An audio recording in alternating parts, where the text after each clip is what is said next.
I found him lying dead in the yew alley, face downward. What did you do then?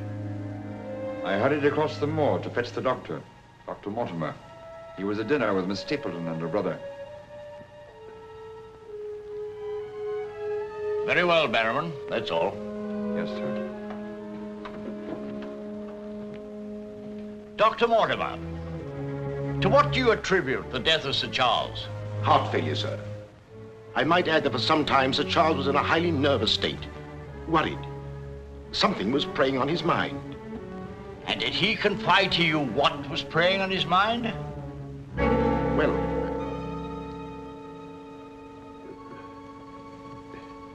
no. Well, then what about those footprints, Mortimer? As though Sir Charles had been tiptoeing back towards the house. I examined them myself, and as a man of science, So did I, Mr. Stapleton. More likely Sir Charles was running. Running? Running from what? If you please, gentlemen, one at a time. Why don't you tell the truth, all of you? Tell all you know. Silence, Mr. Franklin. You've already testified you were not there and know nothing whatever of this matter. Nevertheless, I insist he was murdered. Murdered, I tell you. That will do, sir, that will do. There were no marks on the body of any kind, Dr. Mortimer? None. Then, as his physician, what would you say was the cause of Sir Charles's death? Most emphatically a heart failure, sir. Such then, gentlemen, is the verdict of this coroner's court. Call it what you like. Sir Charles was murdered. There's more than one person in this room knows I speak the truth.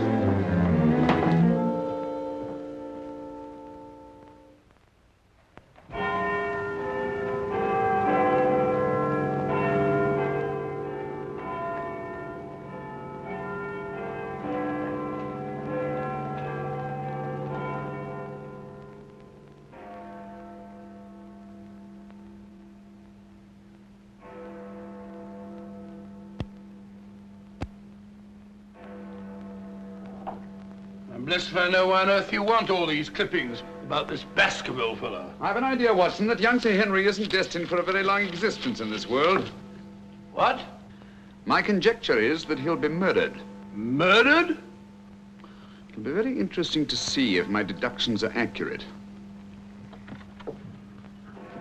Oh, Mr. Holmes, while you were out, a gentleman called to see you and left this.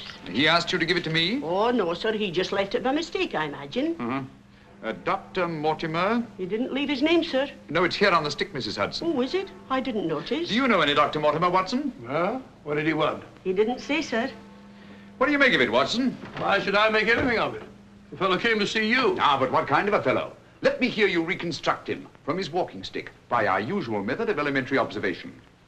Well, I should say that Dr. Mortimer is a successful man, well esteemed. Good. Excellent. I should say that he does a great deal of his visiting on foot, because the iron ferrule is worn down. Perfectly sound. Let's have a look at this inscription. From his friends of the CCH. CCH. I should say that's the something or other hunt. Really, Watson, you've excelled yourself. Does anything escape me? Almost everything, my dear fellow. Huh? A present to a doctor, I'd say, is more likely to come from a hospital than a hunt. And when the letters CC are placed before the hospital, the name Charing Cross Hospital rather obviously presents itself. Oh, you may be right. Furthermore, I'd say that Dr. Mortimer had a small practice in the country and was the owner of a dog. How can you tell that? Quite simple. From the teeth marks. Look, you can see for yourself. A rather large dog, I'd say. And unless I'm mistaken, Dr. Mortimer will call on us again in a few moments. Rubbish, Holmes. Rubbish. How the devil can you deduce that? Well, as he left his stick, isn't it reasonable to presume that he'll come back and get it? Dr. Mortimer, sir. Mr. Holmes, Yes. Come in, Dr. Mortimer. I took the liberty of calling upon And you. left your stick. Oh, so I did. Thank you so much. A presentation, I see. Yes, sir, from Charing Cross Hospital. This is my friend, Dr. Watson. Of course. How do you do, sir? Mr. Holmes, you're the one man in all England who can help me. Well, won't you sit down? Thank you. A friend of mine is in grave danger. May I inquire his name? Sir Henry Baskerville, heir to the estate of Baskerville Hall. I'm in mortal fear Sir Henry's life will be snuffed out. Why, what makes you think that? I have information which leads me to believe that for centuries past, every Baskerville who's inherited the estates has met with a violent and sudden death. But as I recall it, Sir Charles died from natural causes, heart failure. Apparently. That was the verdict of the coroner, in which I, as Sir Charles' physician, concurred. But there was one point which I kept back from the police, from everybody. Yes? About 50 yards from where Sir Charles fell dead were footprints. A man's or a woman's? Mr. Holmes, they were the footprints of a gigantic hound. A hound? Well, why didn't you report it? Not a soul would have believed it. During the night it rained, and in the morning the marks were completely obliterated, but I saw them as clearly as I see you. And then, a few days ago, as one of the executors of the estate, I found this old document. Legend of the Hound of the Baskervilles. Let me read it to you, Mr. Holmes. It's quite short. I won't bore you, I promise. Yes, please, go on. In the time of the Great Rebellion, about 1650, Baskerville Manor was held by Hugo of that name, a profane and godless man. One Michaelmas, this Hugo stole down upon a neighboring farm and carried off the daughter of the house. He locked her in an upper chamber, and while Hugo and his friends were carousing, as was their nightly custom,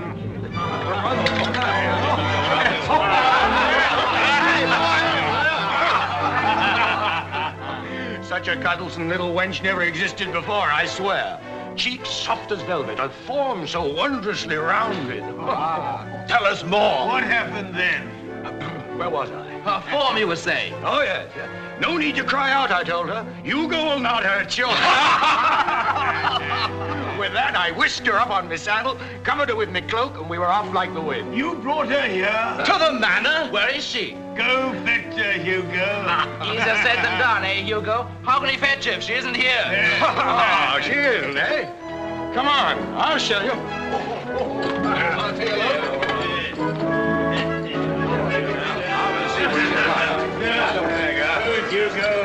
She's really in here? May we come in, my sweet? These drunken sots would give Hugo the...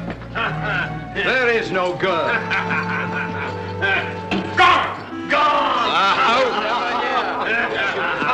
Out of my way! What ails him? Hugo, devil, what did it, Tim! Get in! Yes, sir, Hugo. What's wrong, sir? She's gone, the wench! Well, don't stand there gaping. Go bring my mare. What's wrong? I've never seen him in such a rage. Where's he gone? Let's follow him. Let's go, Roderick. Farewell. Come on, Matthew. Hold the stirrup, you blockhead. I'll give my soul to the devil for that wench. Did you hear how he pledged his soul to the devil for that wench? Well, may he find her and wed her, then the devil will have his soul.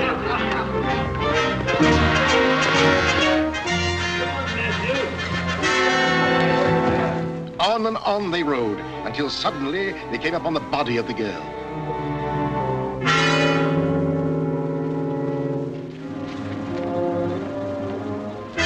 Dead. Then, from just over a rise, they heard sounds so hideous that the blood froze in their veins. And looking up, they beheld...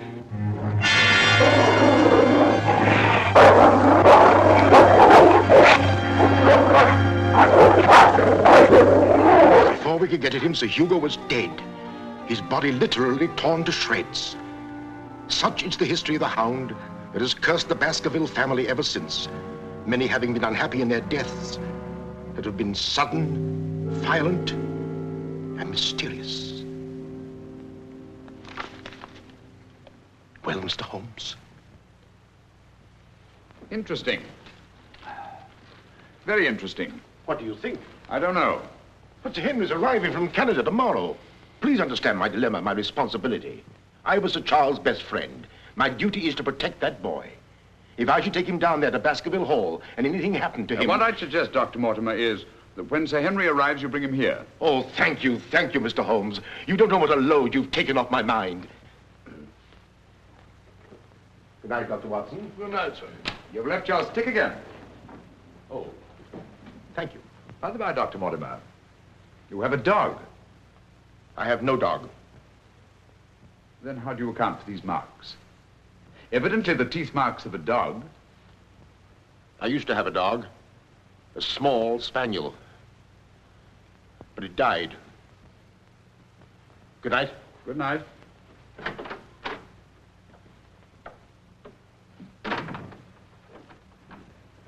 Well, Holmes, what do you make of it? Do you think there's anything in it? Good heavens, you're not going to start scratching on that infernal thing, are you? Dear old Watson.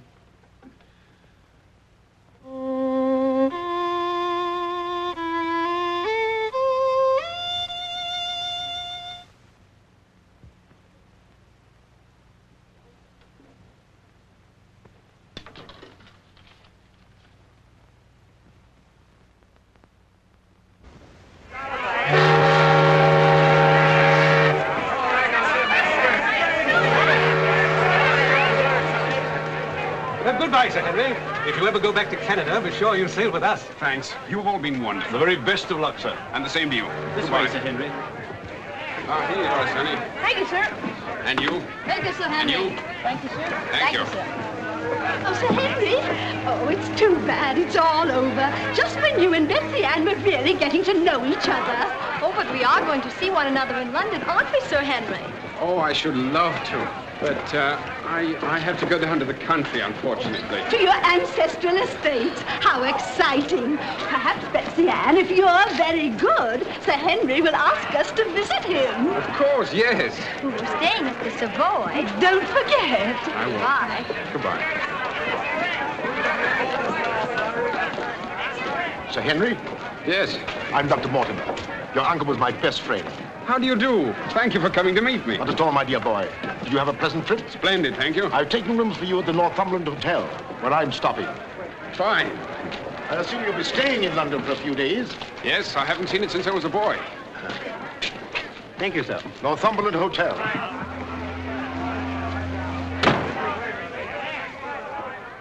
Sir Charles's death was a great personal loss to me. I was more than his doctor. What's this?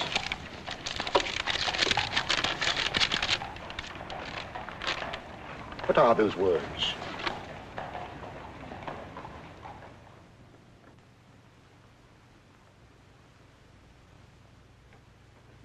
Do you mind, Sir Henry? No, not at all. What do you make of it, Mr. Holmes? Why do you think that last word is printed in ink? Oh, that's simple enough. The words have been snipped from the London Times. That's evident from the typography. But the word moor is an unusual word. Your correspondent evidently couldn't find it in the newspaper. You'll admit, Dr. Mortimer, there's nothing supernatural about this. Supernatural? Tell me, Sir Henry, has anything else unusual happened to you today since your arrival in London? I can't think of anything. Unless you'd say that losing one of your boots is unusual. You lost one of your boots? Yes, and brand new ones, too. Never had them on. I put them outside the door to be cleaned, and when I went to fetch them, there was only one there. Brand new boots, and you put them out to be cleaned? They were tan ones, Dr. Watson. It prevents them from scratching to have them polished first. Now, will you please tell me what this is all about? Dr. Mortimer bringing me here to see you. This letter. It's about you, Sir Henry. Your inheritance in Baskerville Hall. And Dr. Mortimer thinks that it might not be safe for you to go down there. Safe? On account of a hound. A wild, supernatural monster that has cursed you Baskervilles for the last 200 or 300 years. Oh, that sounds grand. A family ghost, eh? Why didn't you tell me about this before, Dr. Mortimer? Well, Mr. Holmes suggested... He's going to tell you about it now, Sir Henry. Take him back to the hotel, Dr. Mortimer. Show him that old document. Tell him everything, the whole business. I'll join you a little later.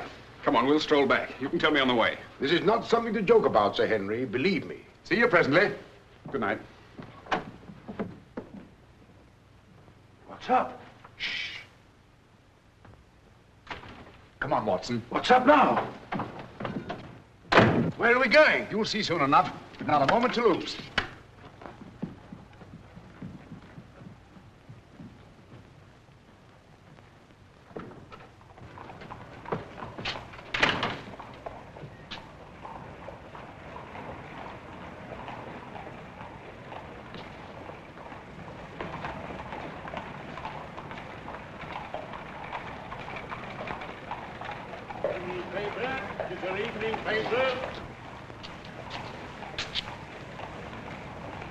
Keep your eye on that hansom.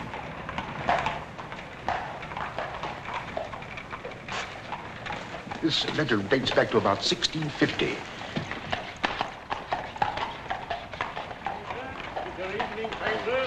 Get your paper, evening paper. Evening paper, sir. Get your evening paper. Get your paper, evening paper. Evening paper, sir. Tells you all the latest news that's going on, sir. Tells you all about it. Thank you, sir. Evening paper. A dissident, drunken fellow. And he was a dissident. Look out! Stop! Whip up, Cabby. Whip up, I say. Very good, sir.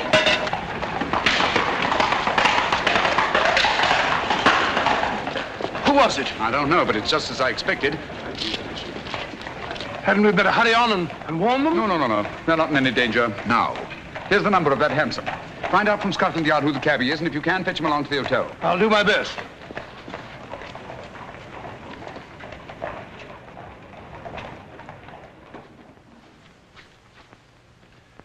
Well, now that Dr. Mortimer has told you everything, what have you decided? To go there, of course. Good. That's what I thought you'd say. And if Dr. Mortimer will only guarantee that this supernatural hound of his will really appear, I'd call the radio. Oh, don't say that, my boy.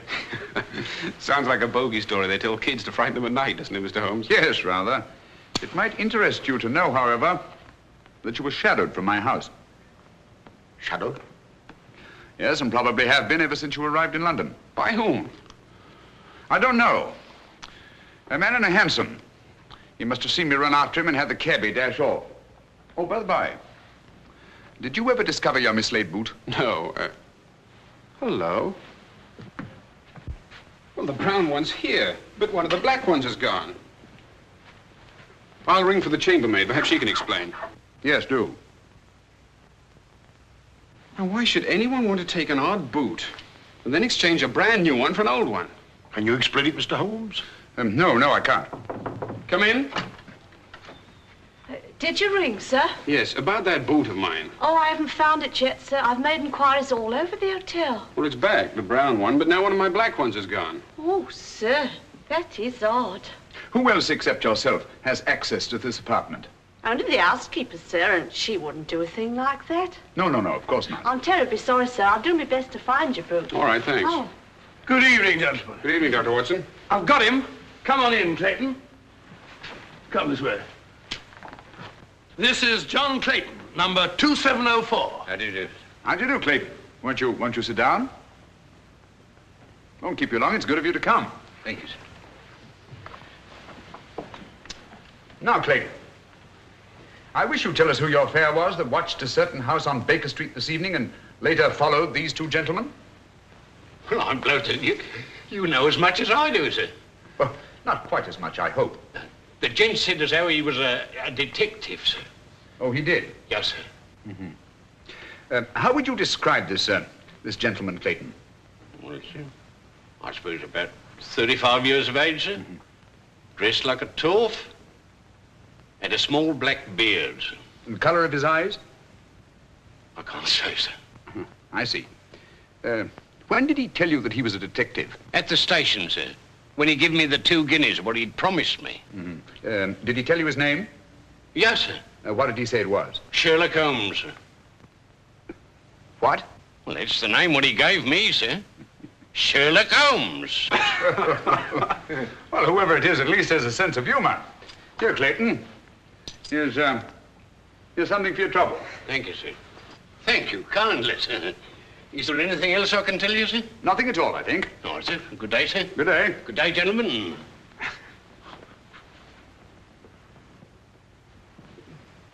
Well, Mr. Holmes, have we progressed, do you think? Perhaps. Tell me, Sir Henry, when were you planning to go down to Dartmoor? Immediately, tomorrow. I'm really awfully keen to see the old place. You'll accompany us, Mr. Holmes. I'd like to very much, Dr. Mortimer, but unfortunately I have some rather pressing business here in London. Of course, and there's no need. Please don't think me ungrateful, Dr. Mortimer. I do appreciate your concern for me. But this story of the hound, it's nonsense. As for that silly letter and all the rest of it, I'm sure it can all quite easily be explained. I quite agree with you, Sir Henry. But all the same, if you don't mind, I'd like to ask Dr. Watson to go down with you. What, sir? If you don't mind, Watson. Gladly, if you care to come. Of course. I'll be delighted. Good. Well, thank you, Dr. Watson, and thank you, sir. Then we'll stalk the hound together. Now, don't take it too lightly, Sir Henry. Well, I must be going. Mr. Holmes. Yes, Dr. Mortimer. About that person calling himself Sherlock Holmes. Very interesting, Dr. Mortimer. You'll keep me posted, Watson. Write me daily reports. To the smallest detail, Holmes. Fine. I give him into your care, Sir Henry. Guard him well. Good night. Guard me well. I like that. Oh, guard me.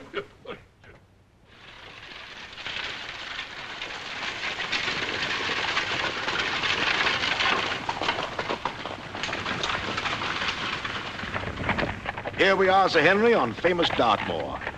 And what a history it has. You see those rocks over there? Actually, they're stone houses built by Neolithic man 50 or 100,000 years ago. You don't suppose the Baskervilles go back that far? And over there, beyond that hill, those dark spots, that's the great Grimpen Mire, as treacherous a morass as exists anywhere. Thousands of lives have been sucked down into its bottomless depths. Cheerful little spot. Fascinating. Oh, it is, Sir Henry. And mysterious. No wonder the people about here have such odd beliefs. Some will tell you that nothing ever really dies up on the moor. And after a time, one gets to believe it. Really? Do you believe that? Of course not. If I believed all the legends about this place, I wouldn't live here. I wouldn't have the courage. And now, if you look, Baskerville Hall, the home of your ancestors, Sir Henry.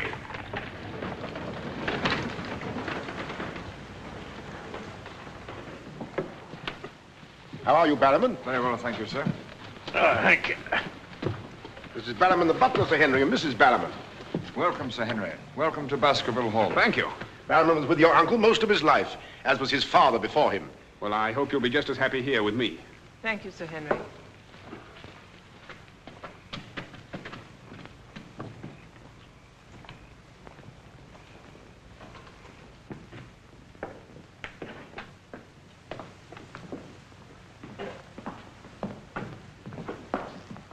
Baskerville Hall. And just as it's always been, Sir Henry, your uncle did some modernizing upstairs, but down here nothing has been added or taken away since Sir Hugo's time. Well, I wouldn't say it's the most cheerful spot I've ever seen. I beg your pardon, sir. What time do you wish dinner served, sir? Early, I think. Dr. Mortimer has to drive home. Tell the coachman to have the carriage ready after dinner. I'll tell him, sir. Now, I suppose you'd like to freshen up. There's hot water in your room, sir. I'll show the way. Thank you.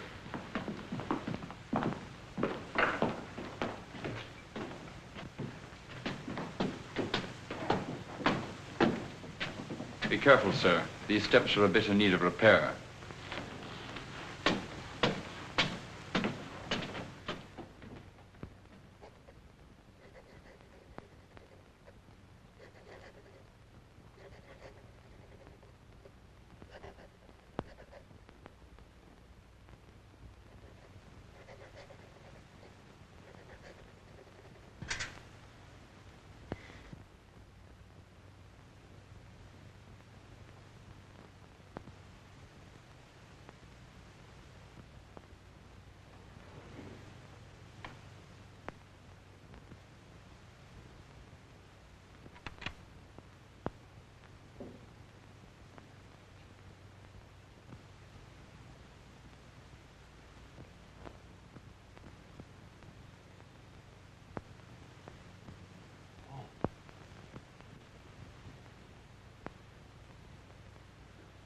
To startle you.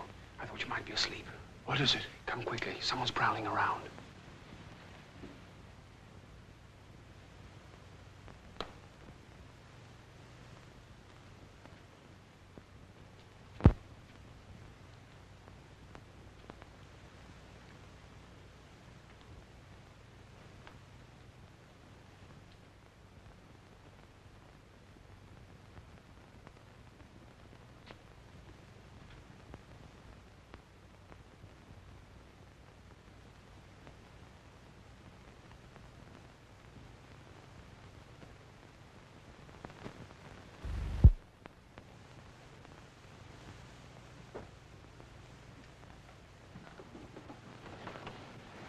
What are you doing, Barrowman?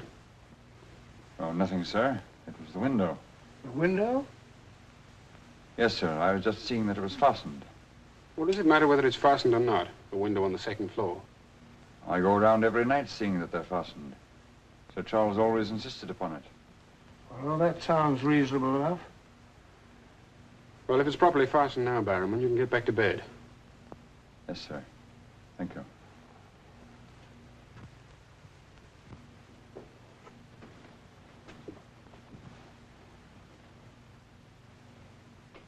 Do you see anything? Nothing. Nothing except a pinpointed light a long way off, over there by the crags. Well, keep your eye on that point of light. And tell me what happens.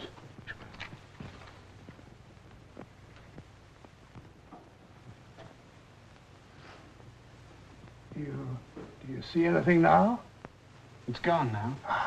There it is again. And there it goes. Just as I thought. Barrowman was signaling to someone. Come on, get some clothes. We'll find out.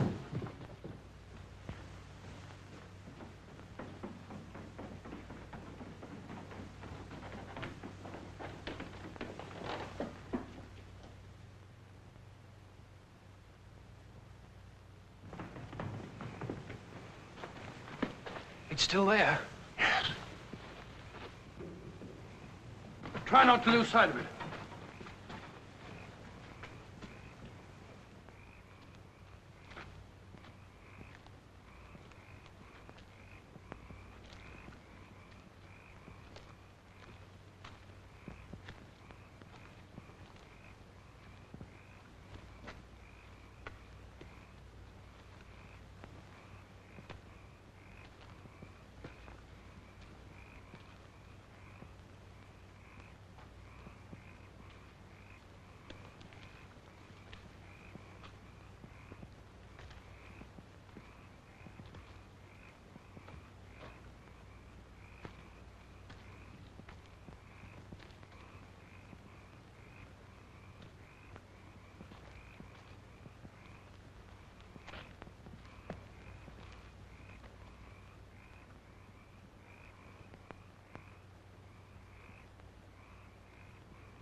Crouch down here. Whoever it is may come back.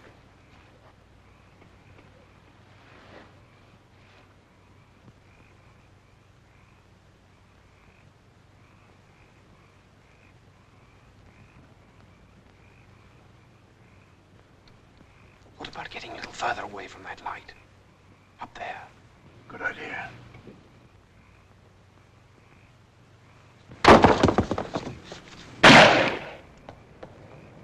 Stop! Are you mad? Whoever it is knows his way among these rocks. We don't. Who the devil can it be? You were right about Barrowman. Yes, but what connection can there possibly be between that horrible creature and Barrowman? You know, I've half a mind to fire the fellow in the morning, then notify the police and let them shadow him. No, it's the last thing that Holmes would want us to do. Our job is to watch Barrowman. Watch him like a hawk. Come on, let's get back.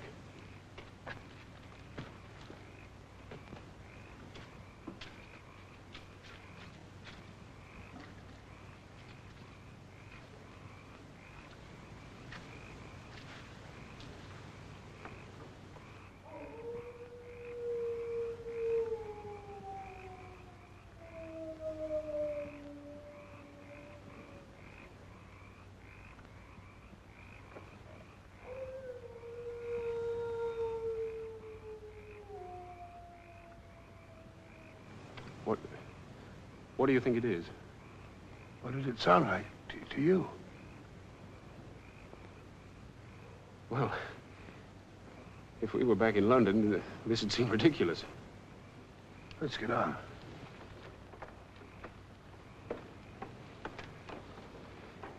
Look here, Doctor. You don't believe that nonsense, do you? Of course not. No more than you do.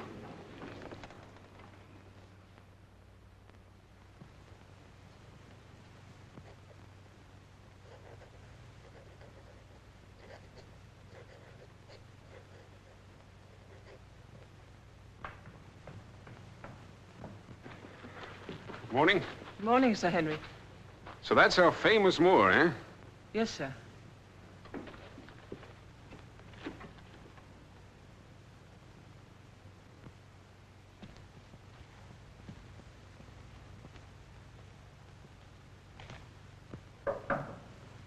Come in. Oh, where's Sir Henry? He went out, sir. Where? Across the moor. Didn't I tell you to let me know immediately if Sir Henry ever ventured out there alone? I know, but I only just found out from my wife.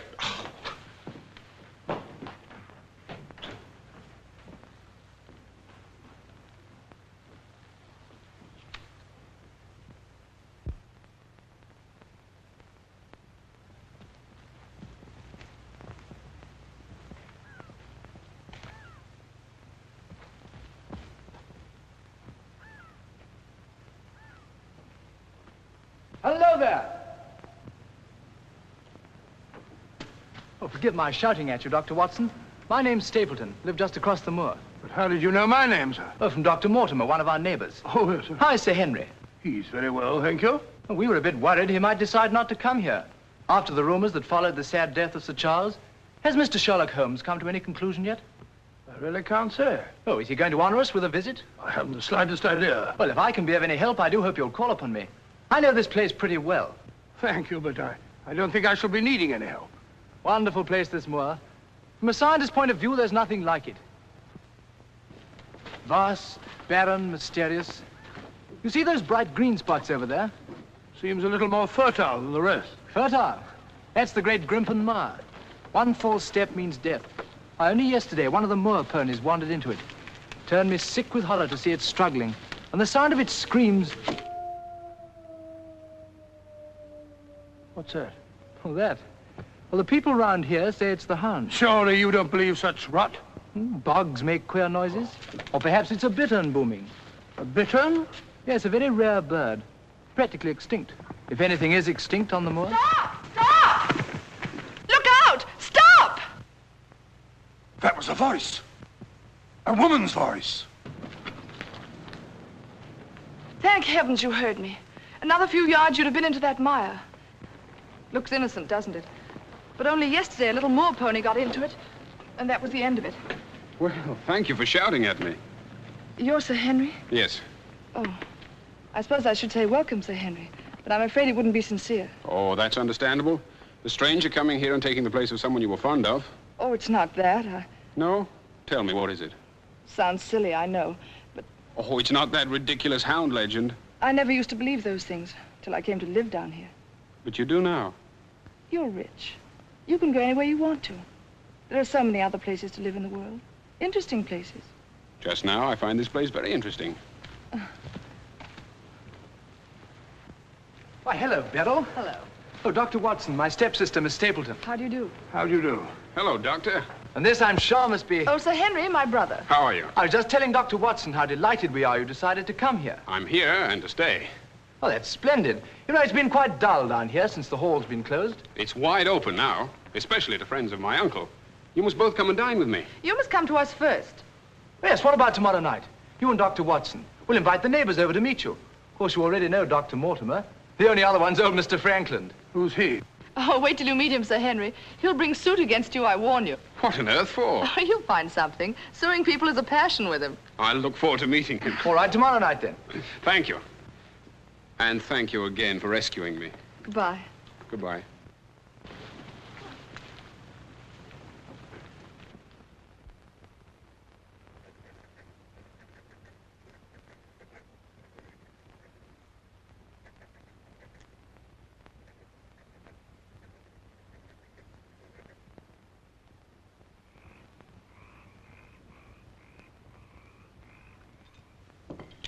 And were it not a personal insult to Sir Henry, I would never have come here this evening. Oh, but why, Mr. Franklin? As a stickler for convention, I'm not in the habit of breaking bread with my host on the eve of prosecuting him. Great heavens, what crime have I committed now? A most gruesome one, Mr. Stapleton. That of body snatching. What? You're a body snatcher, sir. A ghoul, a despoiler of graves. Oh, come, Mr. Franklin. That's a very serious charge. Oh, Beryl, Refill Mr. Franklin's glass, will you?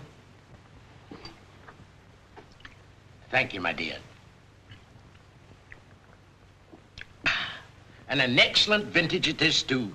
But if you're implying that I'm tipsy, sir... Oh, of course he's not. Tell us more, Mr. Franklin.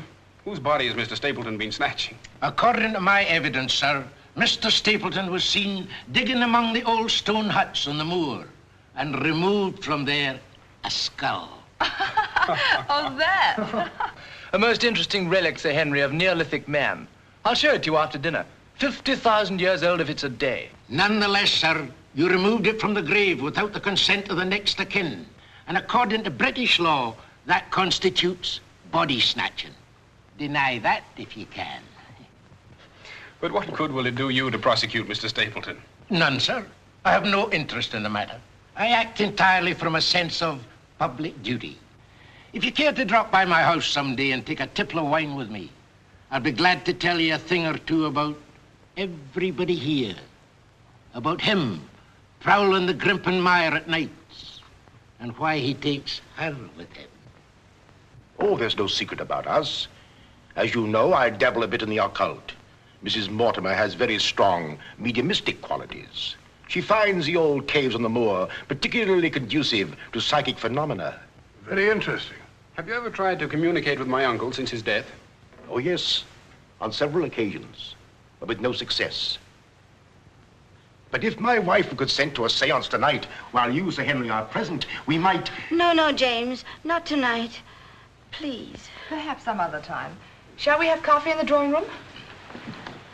Why, of course, Mrs. Mortimer. I could persuade my wife. Don't you think yes, the list? Well, if you and Dr. Watson would care to see my little collection... Oh, yes, the skull. Yes, we're in here. I'd like to very much. Quite a museum.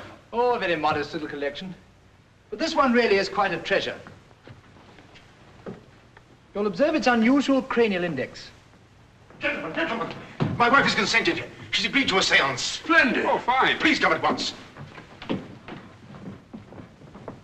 Now then, if you'll all get chairs and arrange yourselves naturally, comfortably here by the fire. As Shakespeare says, you can call spirits from the vasty deep, but will they answer? They'll not answer scoffers or skeptics. If that's your attitude, Mr. Franklin, perhaps you wouldn't mind leaving us. Oh, I'm sure Mr. Franklin didn't mean to doubt. Of course I doubt. And I ask you to keep a civil tongue in your head, Dr. Mortimer. Ordering me out from under the roof of my host is grounds for a very nasty little lawsuit. Oh, come now, Mr. Franklin. Sit down by me. Now, tonight we may communicate with Sir Charles. Find out what he feared so greatly. What he was running away from. Now, Jennifer, you sit here, please. Sir Henry, here. Or would you please put out those lights? Certainly.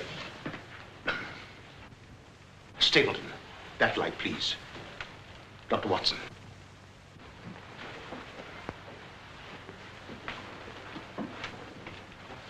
Now, if you all keep quiet and sit quite naturally. Sir Henry, your hand, please.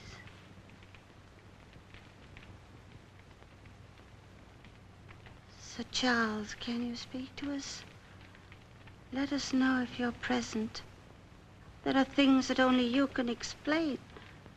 Speak to us, Sir Charles, if you're here. There are things that only you can tell us. Sir Charles, can you speak to us? Let us know if you're present. There are things that only you can tell us. Speak to us, Sir Charles, if you're here. There are things that only you can explain. That sound. I've heard it before. It's nothing. Nothing but the wind. Or a bittern. I was telling Dr. Watson only yesterday about it.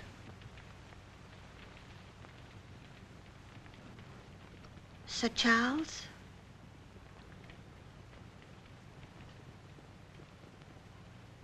What happened that night? What was it you feared? Tell us, Sir Charles, of all the weird, terrible things that have happened on the moor. Listen. There it is again. Oh, I can't stand it. Will somebody put on the lights, please? I tell you, it's nothing. Nothing but the wind.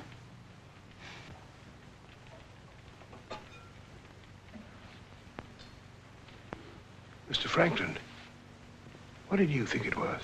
The Hound, of course. The Hound of the Baskervilles. Any fool would know that. James, get my cape. Take me home. Very well, my dear. Dr. Watson, can I give you and Sir Henry a lift? No, thank you. We have our own carriage. You're trembling. That wasn't the wind we heard. I've heard that sound before, often. That's what I tried to tell you yesterday on the moor. That's why I wish you hadn't come here. But sounds can't hurt you. It doesn't matter what they are or where they come from. You don't know. Oh, you've got to get all that nonsense out of your head, Beryl. I wish I could. You're going to. I'm going to make it my business to see that you do. You've been alone too much. There's nothing to do down here. That's the trouble. I'm going to change all that, if you let me. We'll go fishing together, riding. You like riding? Yes, I do. Good. We'll start tomorrow, shall we? Yes, thanks. Fine. I'll ride over for you in the morning. Are you coming, Sir Henry? Right, Doctor. Good night. Good night.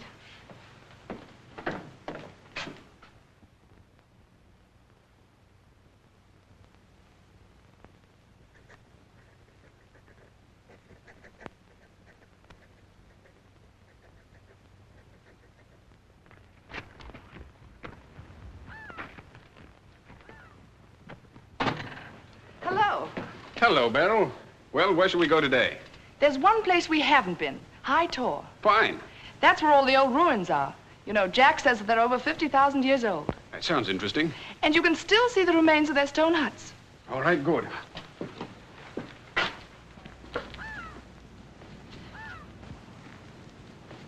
Those flattish stones over there, they're graves. Oh, and those huge ones, monoliths, are the remains of their temples. Doesn't anybody know who they were or what they looked like? Jack has some theory about them.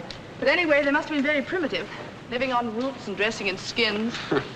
But still laughing and dreaming, just as we do. I wonder how many times some young savage brought his bride into this very hut. Said, take your hat off, darling, this is home. You know, this is probably where she cooked his first meal for him. What a yell he must have let out when she burnt it up. And now they're quite forgotten. Just as we will be, too, one day. Do you suppose when a man met a girl that he liked, he had to wait a respectably long time before he dared tell her? Or things like that, sudden, natural? I'd like to think that things were like that. Beryl, that's the way they are with me. Oh. Oh, but we've only known each other such a little while. Here, you see, convention, custom. We can't even be ourselves when we want to be. Why is that? You know, I used to come down here quite often and explore these old caves when Jack and I first came to live here. I didn't have the fear of the moor then. And you've none now, that's all gone. Oh, when I'm with you, it's gone. I seem to forget it, laughing and talking. But when I'm alone, it all comes back to me. And at night, I still wake up trembling, as if in my sleep I could hear those awful noises. Then it gets bad as ever, and I think of you, and I wish you weren't here. Oh, don't say that. Well, I wish you were in London or in Canada. But even if I wanted to go back to London or Canada, I couldn't. Why not? You know why. You must know why. I can't go anywhere now, unless you come with me.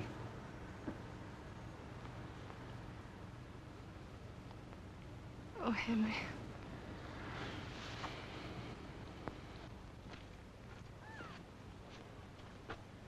Oh. Would you mind pausing for a minute? I'm afraid I've lost my way. Oh, hello, Doctor. Sir Henry and I were just... We were getting engaged. Engaged? Splendid. May I congratulate you both? Thank you. Thank you.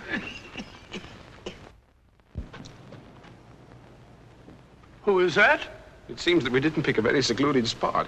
What do you want? Just crossing the moor, sir. Just crossing the moor.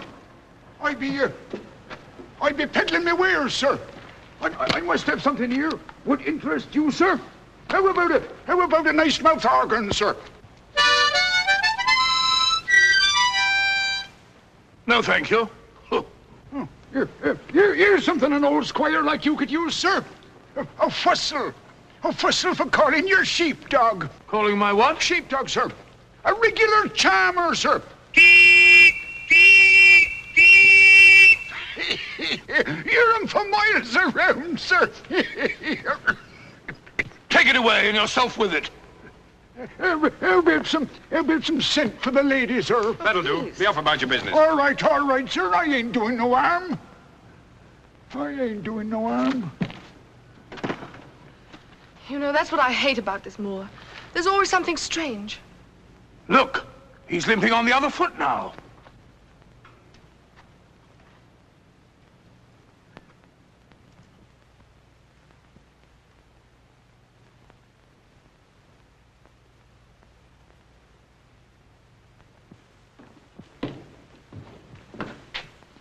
Barrowman? Yes, sir. Who delivered this note? No one, sir. I found it slipped under the front door. Thank you.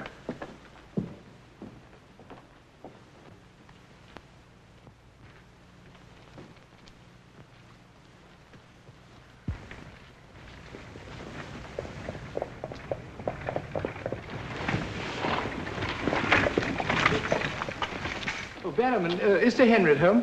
No, sir. He's gone across the moor. Oh, I'm sorry I missed him. Did Dr. Watson go with him? No, sir. Oh, thank you, Barrowman. I'll tell Sir Henry you called, sir. Yes, do.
Was it you who sent me that communication?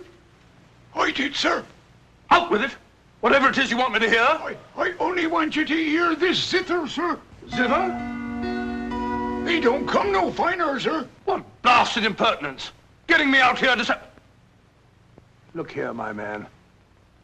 You're up to something. I only ask you to try him, sir. Be careful. This thing's loaded. Who are you? Well, I might ask the same of you, sir. Prowling around the moor, spying out on everybody. That's my business. To spy.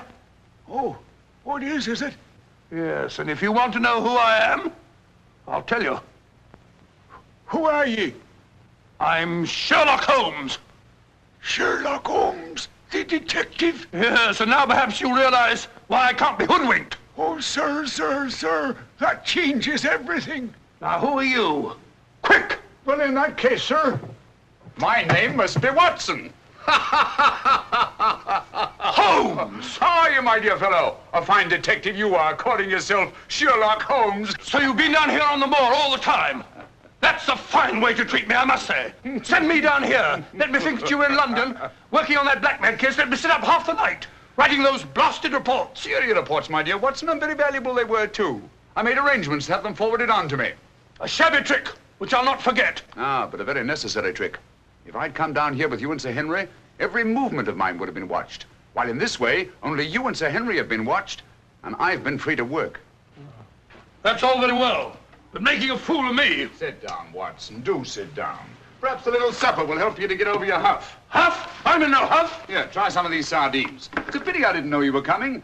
I'd have provided a brace of pheasant. It's a pity you didn't think of bringing down that infernal violin of yours to regale me with some of your enchanting music. I did, my dear Watson. Anything to oblige.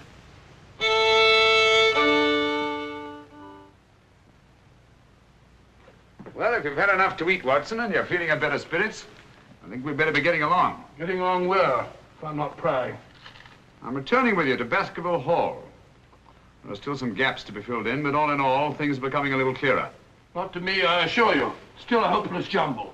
Mr. Franklin, Dr. Mortimer, the Barrowmans. Put it all together, and what have you got? Murder, my dear Watson. Refined, cold-blooded murder. Murder? There's no doubt about it in my mind. Or perhaps I should say in my imagination. But that's where crimes are conceived and where they're solved. In the imagination. But there's been no murder. Unless you mean Sir Charles. And the facts clearly indicated that he died from heart failure. That's why so many murders remain unsolved, Watson. People will stick to facts, even though they prove nothing. Now, if we go beyond facts, use our imagination as the criminal does. Imagine what might have happened and act upon it, as I've been trying to do in this case. We usually find ourselves justified. Then you know? Another day, two at the most, and I will know.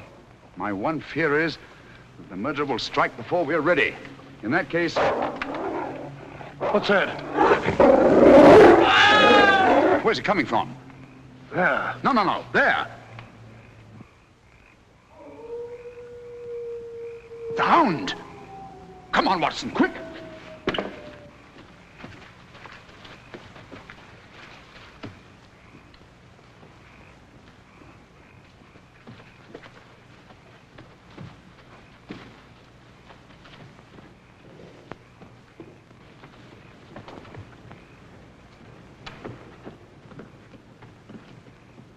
Look! Sir Henry!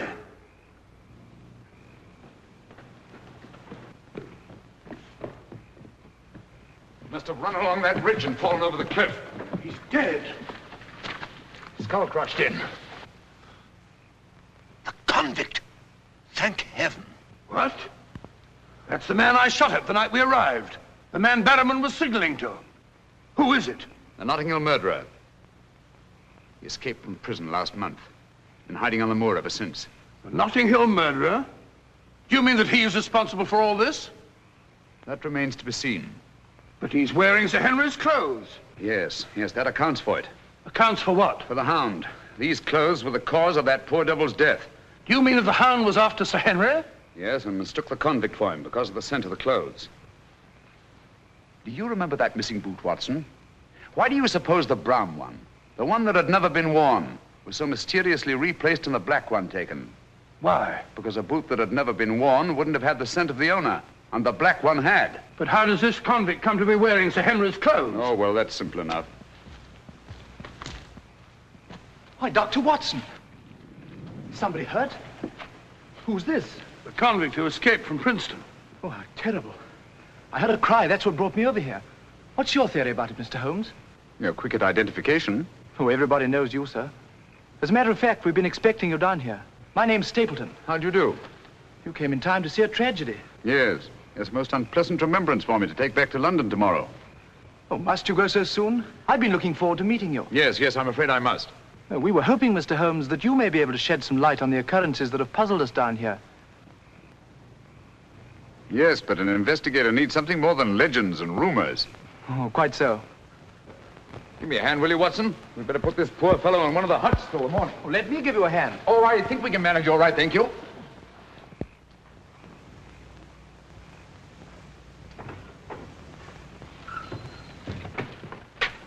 Where's Sir Henry Barrowman? In the library, sir. Now, Barrowman, if your wife's still up, will you tell her Mr. Sherlock Holmes would like a word with her? Sherlock Holmes? Yes. Yes, sir. Thank you.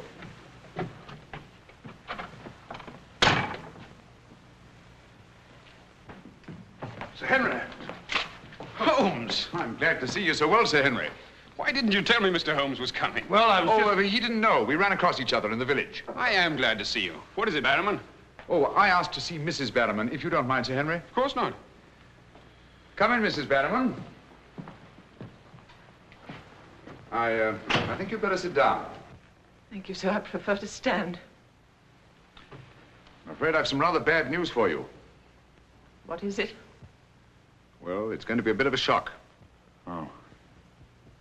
They've caught him. Your brother... They'll hang him for sure. No, Mrs. Barrowman. He's beyond the law now. He's in more merciful hands.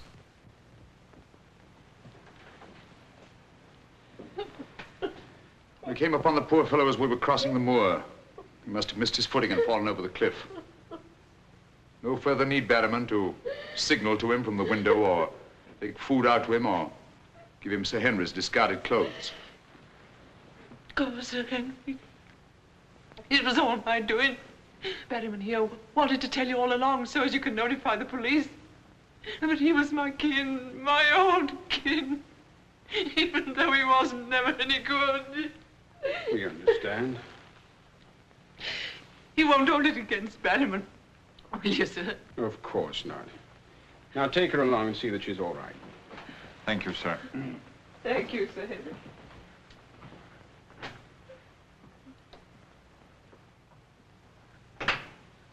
Well, it's nice to get that in cleared up, for their sake as well as mine. That clears up everything, I think, Sir Henry.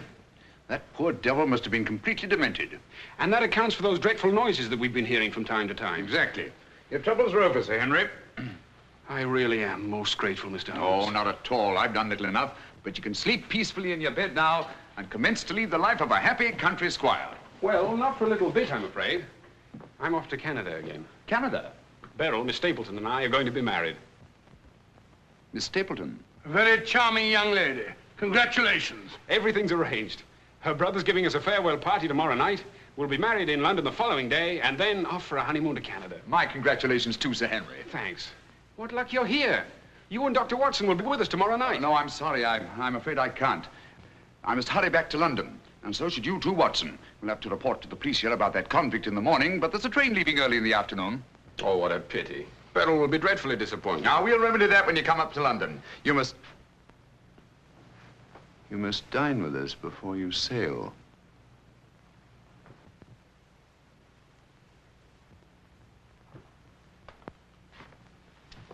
Well, there's the old boy himself, Sir Hugo.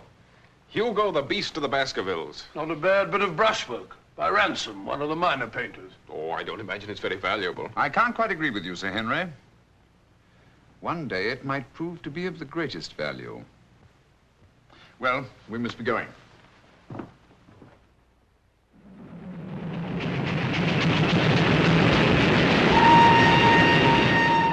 There's still one or two little points, Holmes, and I can't for the life of me reconcile with your theory about that poor demented convict. One or two little points? But surely you can't mean that he was in London 3 weeks ago? Sent that letter? Stole that boot? Of course not. And who the devil did? The same person who was responsible for the death of that convict last night and will try again to murder Sir Henry tonight. Tonight? Unless my imagination has run away with itself, and I don't think that it has. Then why are we rushing up to London, leaving Sir Henry entirely unprotected? We're not, my dear Watson. We're just giving the impression of rushing up to London.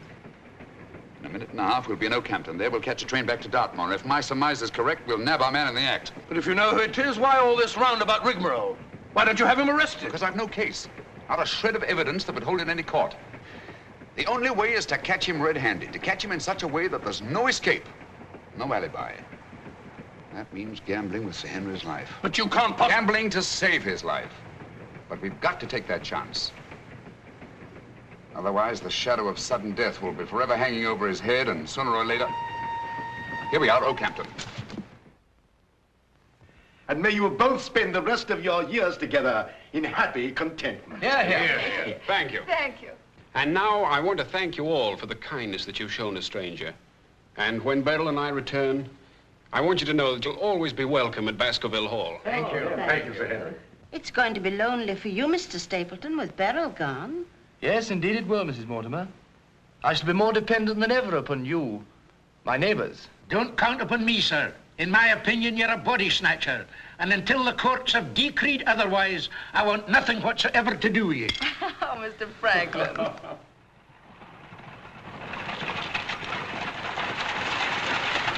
I say, driver, can't we go a little faster? I'm doing the best I can, sir.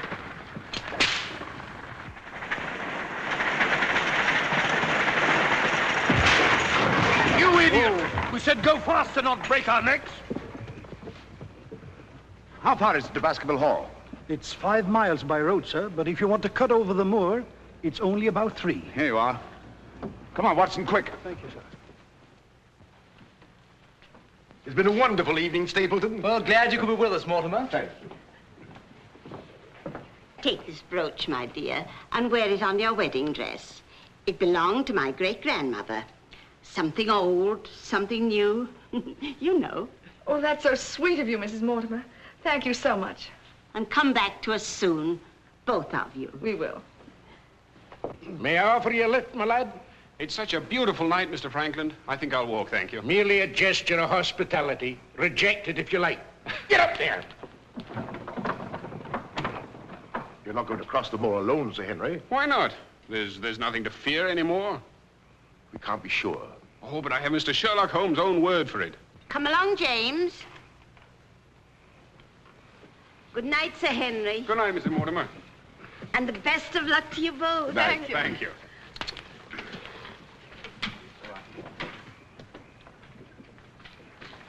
Good night.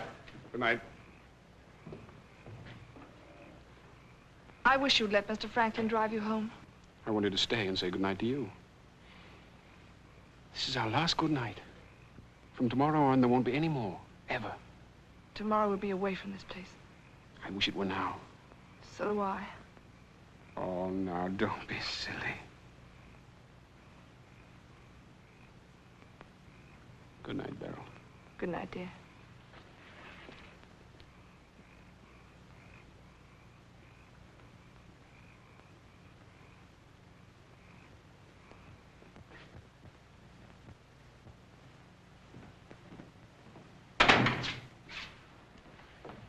Well, was it a nice party? Wonderful.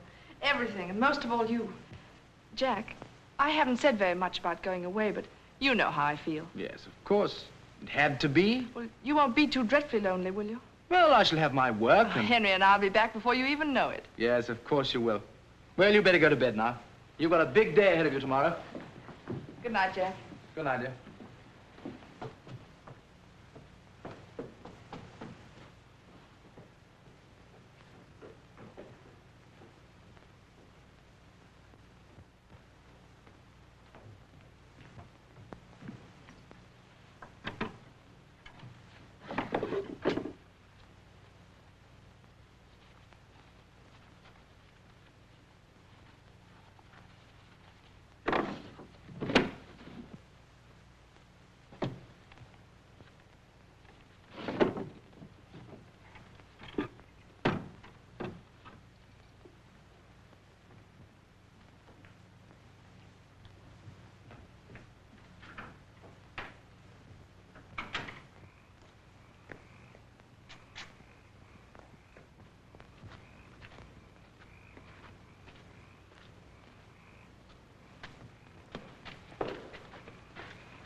Over there. We'll head him off.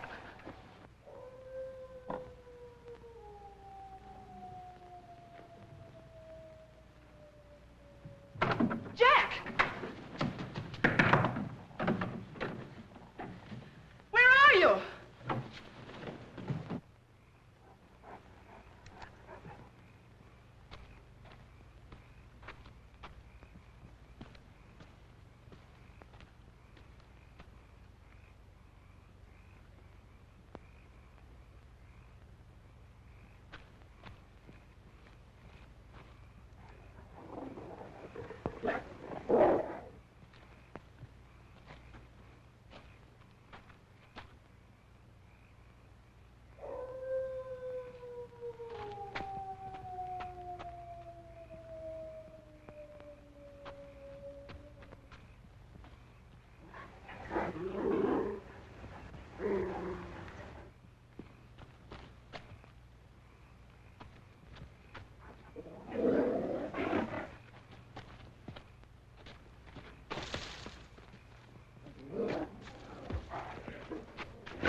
Coming to. You'll be all right, old man. What? Yes, old chap.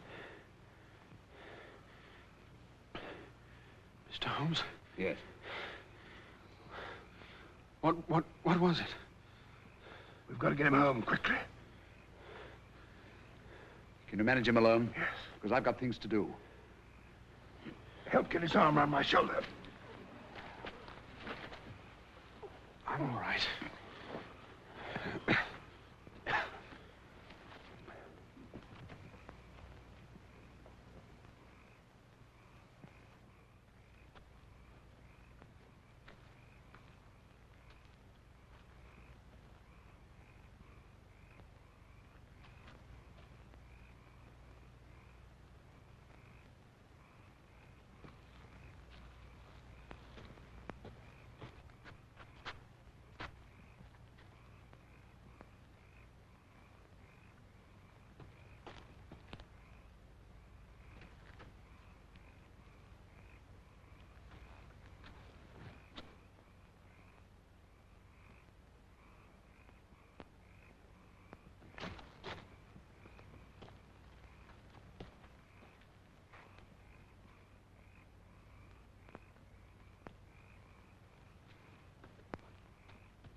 Pretty painful, I know. But it won't take much longer. Go on, it doesn't hurt. Now, Mrs. Barrowman, some gauze, please. I just heard the dreadful news. Thank heavens you're safe. Is he all right? Well, now we know for certain that this is no legend, no myth. There really is a hound. Was a hound? Yes, Mr. Holmes told me. I ran into him across the moor. He asked me to send you to him at once. It's a matter of great importance. He said he'd wait for you at the spot where the beast was killed. I must finish here first. This poor boy's taken a terrific beating. Well, I can carry on for you, Doctor. I'm a bit of a doctor myself, you know. Do you think you could manage? Yes, I'm sure I could. I think you really ought to go, Dr. Watson. Mr. Holmes was most urgent. Oh, really?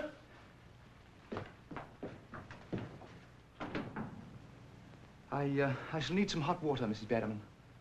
Oh, I want it boiling, please. Yes, sir.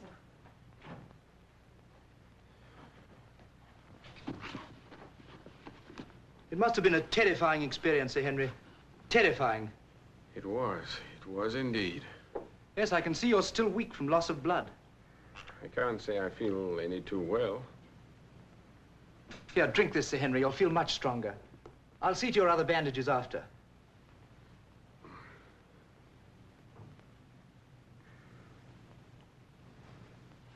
Oh, it may taste a little bitter, but don't mind that. Sir Henry! Well, feeling better? Yes, thanks. I say that's uncomfortably close to your eye, isn't it? Another one on this side? Huh? Oh, well, well, well. Oh, I'm terribly sorry. That was clumsy of me. It was only a bit of a tonic. Sir Henry's lost considerable blood. Yes? Henry! Henry! I'm all right, darling. Oh, no, you're not. We heard those dreadful noises on the way home. It's a mercy he's alive. I owe you an apology, Sir Henry, for jeopardizing your life. Jeopardizing? But you saved my life. But there was no possible way for me to foretell the fog. And I must apologize, too, for deceiving you last night. When I told you that your troubles were over, I knew that they weren't. But if I hadn't cleared out, the crisis which came tonight would have been indefinitely postponed, with the shadow of death hanging over you. And over you, too, Miss Stapleton. You knew this was going to happen? How could you know? The person who wanted to snuff out your life, Sir Henry, was the same one who plotted to kill your uncle. He wanted to get you both out of the way so that he could lay claim to this place, to the whole Baskerville estate. In tracing back his lineage, he discovered not only that he was the next of kin, but also learned of that old legend about the hound. So he brought the hound to life by the simple expedient of buying the most savage dog that he could find and hiding it here on the moor until he needed it. If he had succeeded tonight, the blame would have fallen on the legendary monster, and no possible suspicion would have been attached to him. A most ingenious device. And I'm quite sure that he would have had no difficulty in proving his claim to Baskerville Hall and all that goes with it. The most amazing instance of a throwback that I've ever seen.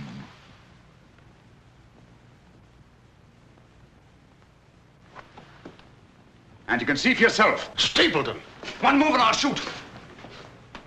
Jack! You two, stay where you are. You're under arrest, Stapleton, for the murder of Sir Charles Baskerville, the murder of a convict, and the attempted murder of Sir Henry. You can't arrest me, Holmes. Now, one move from any of you and I'll blast you all to kingdom come.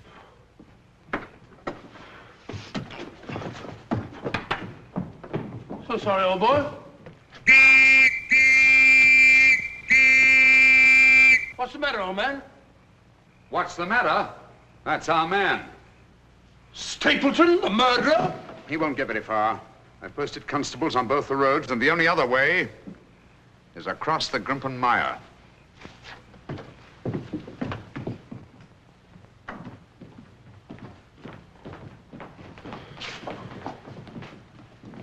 I'm so sorry, Miss Stapleton. I wish I could have spared you this. Well, that officially closes the case, Sir Henry. And a very interesting case for your annals, Watson. An ordinary dog, an ingenious criminal. And a more ingenious detective. I owe you a tremendous debt of gratitude. Oh, we all do, Sir Henry. Mr. Holmes, we've admired you in the past, as does every Englishman. Your record as our greatest detective is known throughout the world. But this, seeing how you work, knowing that there is in England such a man as you, gives us all a sense of safety and security. God bless you, Mr. Holmes. Thank you, Dr. Mortimer. Thank you. And now, if you don't mind, I've had rather a strenuous day. I think I'll turn in. Of course. Good night. Good night. Good night. Good night, Mr. Holmes. Good night. Oh, Watson, the needle.